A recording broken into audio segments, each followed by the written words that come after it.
Simple question. اگر آج کے دور میں کوئی مولوی پاکستان ہندوستان میں اگر وہ سچا ہے صرف اس کا جواب دے دے کہ جب تم یہ کہتے ہو کہ اللہ کی رسی کو مضبوطی سے تھام لو اور فرقے نہ بناؤ، یہ آیت پڑھنے وقت تمہیں خیال آتا ہے تم نے اپنے آپ کو وہابی کہا ہے، تم نے اپنے آپ کو شیعہ کہا ہے، تم نے اپنے آپ کو بریلوی کہا ہے.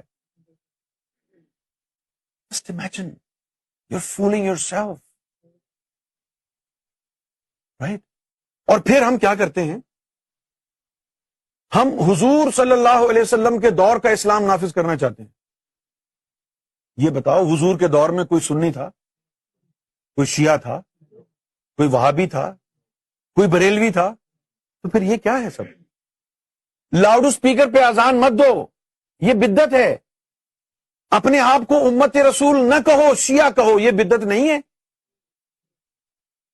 بولیے.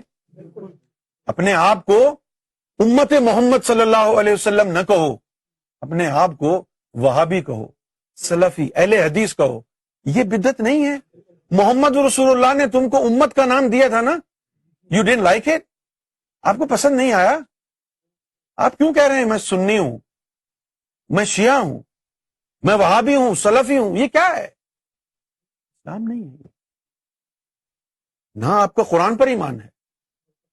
قرآن جب کہتا ہے اللہ کی رسی کو مضبوطی سے تھامو اور تفرقہ نہ پھیلاؤ، تو یہ آیت پڑھنے کے بعد بھی تو کیوں کہتا ہے میں سنی ہوں، کیوں کہتا ہے میں شیعہ ہوں، کیوں کہتا ہے میں بریلوی ہوں، کیوں کہتا ہے میں وہابی ہوں؟ اس کا مطلب ہے کہ تم اپنے آپ کو بیوقوف بنا رہے. حقیقت یہی ہے کہ جہاں پر غلطی آپ کو سمجھ میں آ گئی، آگے نہیں بڑھ سکتے آپ. اگر آپ کہتے ہیں کہ مجھے سمجھ میں آ گئی ہے یہ بات، آج عہد کر لیں کہ آپ نہ شیعہ ہیں، نہ آپ بریلوی ہیں، نہ سنی ہیں، نہ وہابی ہیں. شکر ادا کریں کہ اللہ نے اپنے حبیب کی امت میں پیدا کیا. اس کے علاوہ اگر دوسرا نام اپنے آپ کو آپ دیتے ہیں تو حضور کی شان میں گستاخی ہے. اللہ کے فرمان کا جو ہے اتمام ہے. اللہ نے تو حکم دیا ہے فرقے مت بناؤ. تم فرقے بنا کر خوش ہو؟